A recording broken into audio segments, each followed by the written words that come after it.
Assalamualaikum warahmatullahi wabarakatuh. Izin perkenalkan diri, nama saya Liva Siti Khalifa, NPM 101.119.049 dari Prodi Hukum Keluarga Islam Fakultas Syariah Universitas Islam Bandung. Di sini saya akan mempresentasikan hasil penelitian saya yang berjudul Analisis Hukum Islam terhadap akad nikah ulang bagi pelaku nikah siri.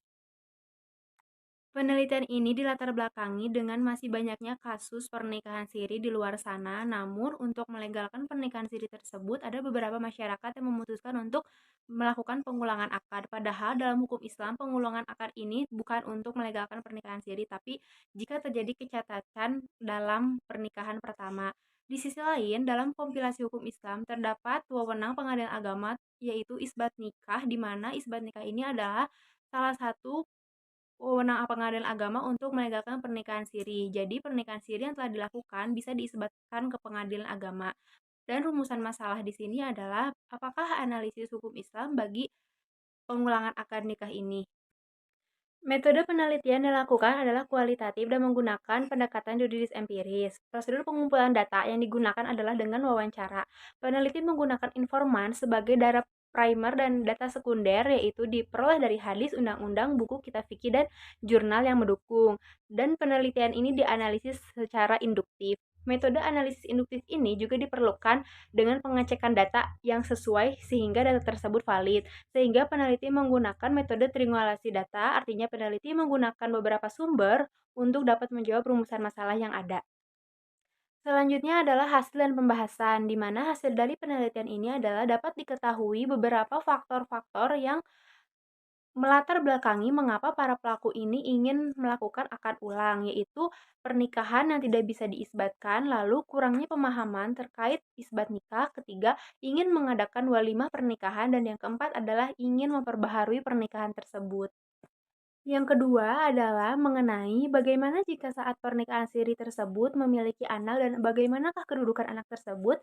Setelah melakukan wawancara, maka hasilnya adalah anak yang lahir dari pernikahan siri merupakan anak yang tidak sah menurut hukum positif dan anak tersebut tidak bisa bernasab kepada ayahnya.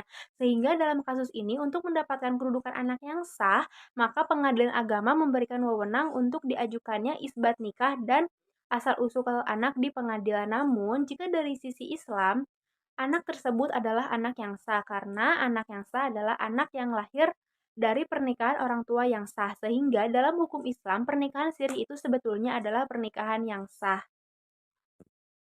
Dan selanjutnya adalah analisis terkait akad ulang ini. Apakah menurut hukum Islam itu sudah sesuai dengan teori atau belum?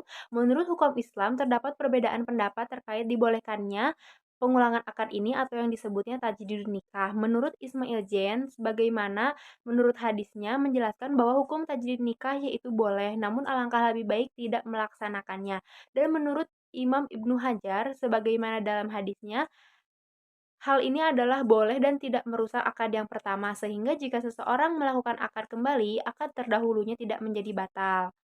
Namun, ada juga pendapat Yusuf ibn Ibrahim sebagaimana tertera dalam hadisnya, tajdid nikah atau pengulangan akad ini adalah haram karena mempermainkan pernikahan dan menghilangkan kemaslahatan dalam pernikahan, serta membatalkan akad yang pertama.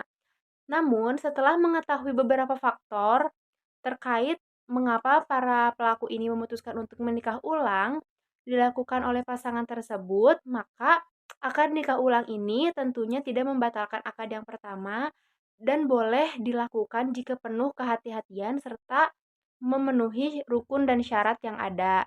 Maka dari itu, akad nikah ini jika tujuannya untuk kebaikan, maka jalan yang terbaik adalah untuk melakukan akad, maka boleh dilakukan daripada pernikahan tersebut tidak sama sekali dilegalkan. Kesimpulannya adalah hasil penelitian ini menunjukkan bahwa salah satu faktor terbanyak melakukan akad ulang ini adalah karena tidak bisanya diajukan isbat nikah ke pengadilan dan anak yang lahir dari pernikahan tersebut jika usia kandungannya kurang dari 6 bulan adalah anak yang sah dan bisa bernasab kepada ayahnya. Serta akad nikah ulang ini boleh dilakukan jika menunjukkan kemaslahatan dan memperbaharui pernikahan serta bentuk kehati-hatian, maka itu adalah dibolehkan. Sekian presentasi dari saya, mohon maaf bila ada kesalahan kata. Wassalamualaikum warahmatullahi wabarakatuh.